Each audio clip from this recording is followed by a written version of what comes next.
मी शालिनी घेऊन आली आहे माझी स्वरचित मराठी कविता. तिचे नाव आहे देह. मौन झालेल्या देहाला भेटायला आज खूप जण आले होते. बघायला मात्र डोळेच उघडे नव्हते. देहात श्वासाचे शुकशुकाट झाले होते. देहात श्वासाचे शुकशुकाट झाले होते. आजूबाजूला लोक मात्र जोरजोरात आवाज करत होते. देह जेव्हा चालत बोलत होता तेव्हा कुणाकडे त्याला बोलायला वेळ नव्हता. हे सर्व थांबल्यानंतर सर्वजण वेळ काढून आले होते.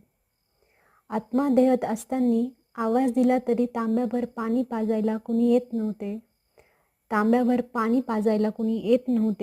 आत्मा पंचतत्वात विलीन झाल्यावर मात्र घागर घेऊन पाणी पाजायला आले होते.